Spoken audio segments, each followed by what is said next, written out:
السلام عليكم ورحمة الله وبركاته. ازيكم يا حبايبي؟ عاملين ايه النهارده؟ باذن الله كده هنخبز معاكم العيش الضلي والعيش المنطط وتحميص الشامي، وهنخبز معاكم وهقول لك كل التفاصيل، ايه الفرق بين العيش الضلي والعيش البتاو والعيش الشامي، وايه الفرق بين العيش اللي احنا بنخمره والعيش اللي مش بنخمره، وهنصلي على النبي صلى الله عليه وسلم ونشكر الله. وهقول لك طريقة العجين سهل جدا. وكمان لا اقول لك لما بتيجي تخبزيه على المطرحه كده، لو هو مش مختمر هيحصل معاكي ايه، ولو هو مختمر هيحصل معاكي ايه، ولو مختمر زياده عن اللزوم برضو ايه اللي هيحصل. كل التفاصيل دي هتشوفوها في الفيديو. طبعا احنا بنتعب في الفيديوهات دي، سواء كان في الخبيز من الصبح للفجر كده، بنبدا يومنا بالصلاه على النبي. بعد ما اذن الفجر كده نتوضى ونصلي ونعجن العجين ونسخن الفرن، ونبدا نصلي على النبي ونقعد من الصبح لحد المغرب. فرجاء ان انتوا تساعدوني كده، هويت ان انا حتى في التصوير والله يعني مش ببقى الاقي حد يصورني حلو. فهنصلي على النبي صلى الله عليه وسلم ونذكر الله. وفي المنتجة بقالي حوالي 3 مرات امنتج في الفيديو ويبوظ مني تاني. فالنهارده هنصلي على النبي صلى الله عليه وسلم ونذكر الله وهنعجن العجينة دي. انا في حته مخمره من عجينه كنت عاجناها قبل كده، يعني ايدي هنا كانت طايله عجين، كنت عجنه قبليها، اللي هي العجنه اللي هي البدريه خالص اللي هي بتاعت الفجر. وهنا اهوت كنت بكسر خميره العجنه اللي بعديها. تمام يا جماعه. هنا دوبت ب5 جنيه خميره وحطيتها في ميه دافيه. وهنا كان معايا دقيق من الشامي وعليه دقيق قمح. الدقيق الشامي هيبقى في الخميره يختلف عن الدقيق القمح. يعني ازاي؟ في الخميره بنحط الدقيق الشامي قد الدقيق القمح، بس يعني قد بعض بالظبط متساويين، يعني كيلو دقيق قمح قد كيلو دقيق شامي، يعني مش بنكتر، يعني قد بعضيه عادي. لكن في العجين بيختلف، القمح بيزيد شويه عن الدقيق الشامي. هنا اهوت انا ما حطيتش غير شويه ميه دافيين، والخميره اللي هي حوالي ب5 جنيه خميره كل واحد على حسب العجينه اللي هيعجنها.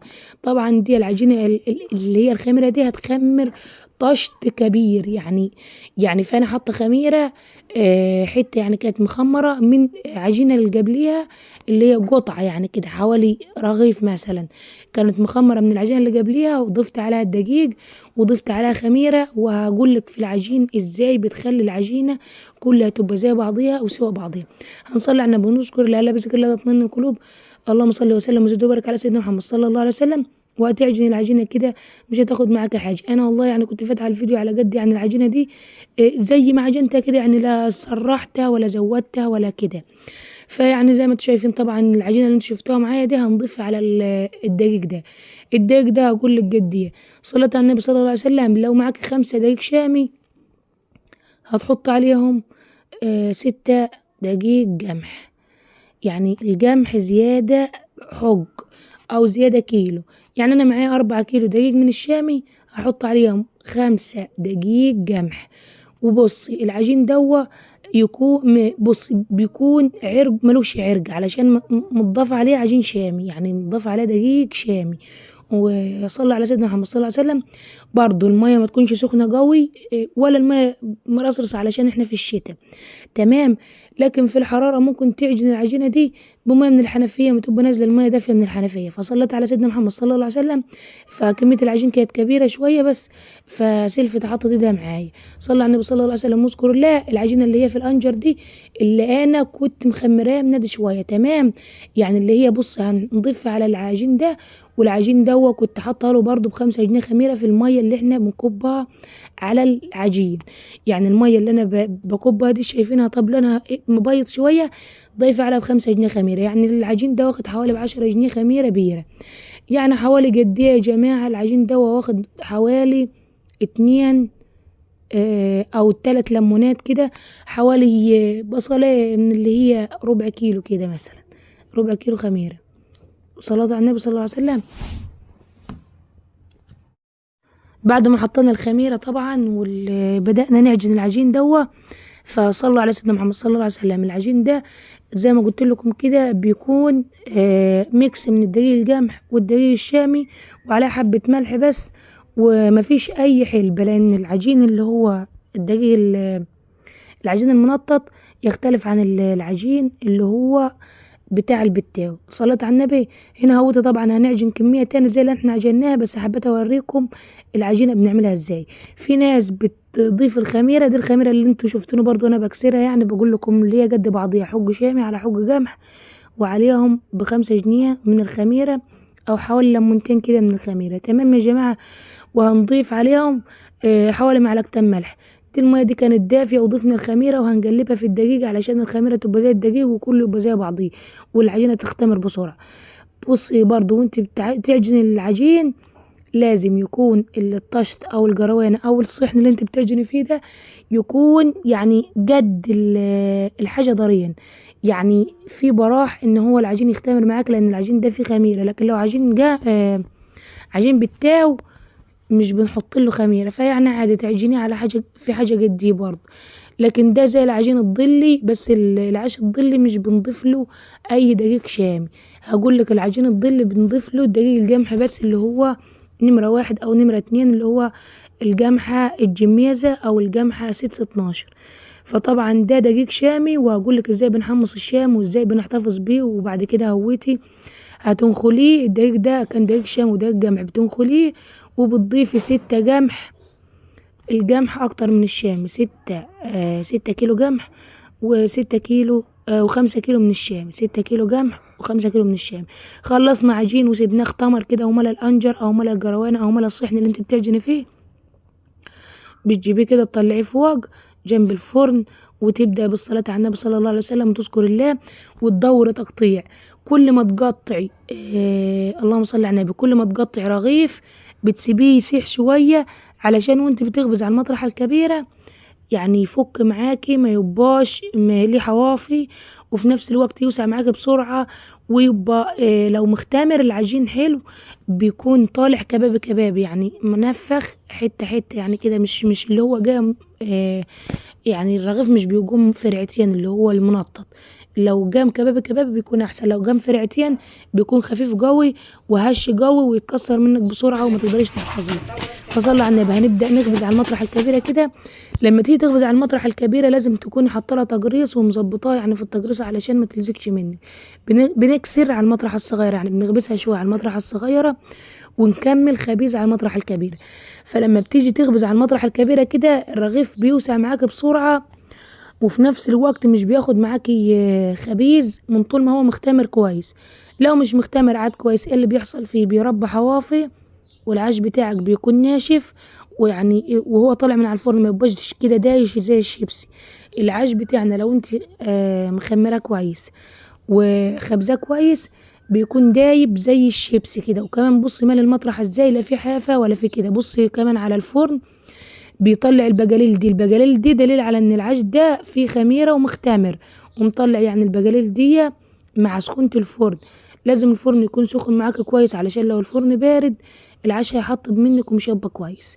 وكده بيتنجرش من الجنبين. بنقلبه على الحصى، الحصى ده اللي هو طوب بنكون مغربلينه بالنزالة ومنضفينه، والحصو ده كله بيكون قد بعضيه.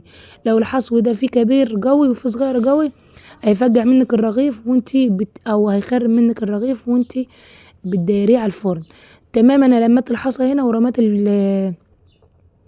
رميت بالمطرحة يعني رغيف تاني علشان نوريكم. بص انا كمان جايبه في الفيديو ده طويل، جبت لكم العجين على ضريان وجبت لكم الرمية على ضريان والخبيز برضو على ضريان، علشان انا عارفاكم يعني هتركزوا في الفيديو. ولو حابين تشوفوا يعني اي حاجه، بص احنا رمينا واحد تاني وشايفين طبعا الفرن مطلع لهفه كده يعني سخن قوي. لو الفرن بارد معاك يبقى مش هيطلع معاك العيش منقرش، وكله لازم العيش يتنقرش من كل حته، لان العيش ده متضاف على خميره. لو ما سوتوش كويس يعني في الفرن فممكن يصوف منك، ممكن يربي منك هلوس، ممكن يبوظ بسرعه. ولازم العيش ده بعد ما بنخلص خبيز كده يعني خبزنا 3 4 زي كده بنطلعهم في الشمس ونفرطهم على حصر او على مفارش لحد ما ينشف معاكي كويس ويتهوى. ولو معاه لو انتي مثلا القمحه بتاعتك بتسيب منك بسرعه او بتسيح، دي مش هتنفع معاكي في العيش ده. لو القمحه بتاعتك كويسه وعرجها كويس تمام. لو القمحه بتسيح منك شويه ضيفي عليها دقيق من الدقيق اللي هو بنشتريه من الدكاكين، الدقيق اللي هو اللهم صل وسلم وزد وبارك على سيدنا محمد صلى الله عليه وسلم، الدقيق الفينو. الدقيق الفينو دوا بيكون ليه عرق جامد عن الدقيق القمح اللي هو في البيت. فانت طبعا لو انت بتجيبي الدقيق القمحه بتاعتك لقيتيها بتسيح منك بسرعه، فلازم تحط عليها. وزي ما انتوا شايفين طبعا لازم بعد ما بنسخن الفرن كويس بنفضل مقطعين شويه كتار كده في الصواني، مالين بصي مالين القطاعات مالين الصواني مالين الدنيا كده حوالينا علشان يفك معاكي. واول ما تدور خبيز العيش ما ياخدش معاكي خبيز. لو العيش لو معاكي على المطرحه ومش مش بيفك بسرعه يبقى ده مش مختمر. وزي ما انتم شايفين طبعا الفرن بنديه من تحت نسخنه من تحت وبنسخنه يعني من فوق بوجيد. عندك شجرة يعني عندك خشب عندك جلوال اي وجيد عندك بتركل الفرن تخليه يسخن معاك كويس علشان تاخدي عيش 100. كده جربنا نخلص الفيديو معانا وهقول لكم ازاي بنحمص الشامي. هنصلي على النبي صلى الله عليه وسلم. وانا عارفاكم ان انتوا كده استفدتوا باي معلومه، ان كنت استفدت باي معلومه وطلعت من الفيديو مستفاده، الرجاء ان انت تحط لنا اللايك علشان الفيديو يرتفع معانا بس وغيرك يستفاد منه ويشوف. احنا طبعا هنا حاطين تجريص اللي هو يعني شويه دقيق اللي بيطلعوا في الغربال اللي هم خشنين شويه، واحنا بنحلل الدقيق الشامي بيطلع معانا شويه نخاله او تجريط. بنجيب المنخل او الغربال واسع شويه ونطلع التجريص ده بنتجرس منه للقطاع بنتجرس منه المطر. دخلنا طبعا على العيش الظلي. ده العيش الظلي بيكون من الدقيق القمح بس مش متضاف عليه اي نوع من الدقيق الشامي. وكمان الدقيق القمح ده بيكون خميره وشويه ملح وشويه ميه دافيين في الشتاء. في الحراره بنخبز بميه، بنعجن بميه من الحنفيه وهتخبزيه كده على المطرحه. ولو في بقلوله بتعمليها بايدك علشان ما تبقاش فيه نقط سودا بعد ما تخبزيه. الفرن طبعا معلهش حصى ولا اي حاجه. هنا بنخبز العيش الظلي من غير حصى ولا حاجه، ولو حابه تخبز على الحصى عادي يعني بعد كده تخبز على الحصى. فهنصلي على سيدنا محمد صلى الله عليه وسلم ونذكر الله لا بذكر الله تطمئن القلوب. وخبزنا كميه عيش محترمه هنا هويتي عيش ظلي وعيش منطط وخبزنا معاكم. وكمان هنحمص الشامي. فاحنا يعني الفيديو ده تعبنا فيه والفيديو ده عارفاه ان هو طويل شويه بس عارفاكم انتوا هتقدروا التعب وهتكملوا معانا الفيديو الاخر. وكمان هنا هوتي يعني شايفين العيش قايم واللهم صل على النبي. هنا كنا خابزين لينا وللجيران ولحبايبنا طبعا مش على قدنا احنا بس. فطبعا صلوا على سيدنا محمد صلى الله عليه وسلم. الشامي هنا لونه مسفر حبه بسيطه لان الاضاءه دي بتاعت التليفون. فالشامي لازم يكون معاك ابيض شويه يعني مش اصفر قوي. لو اصفر قوي لو هتخبزي بالتاو هتكون معاك مسفره ومش بيضه وحلوه، ولو هتخبزي منطط هتكون معاك برضو صفرة زياده عن اللزوم. فطبعا احنا هنا هنقلب بالنشو طبعا علشان جوه الفرن بيكون سخن. الفرن كان خابز وسخن فاحنا طبعا بنعمل بايدنا بالنشو مش بنعمل بحاجه سخن. طبعا الفيديو خلص وصل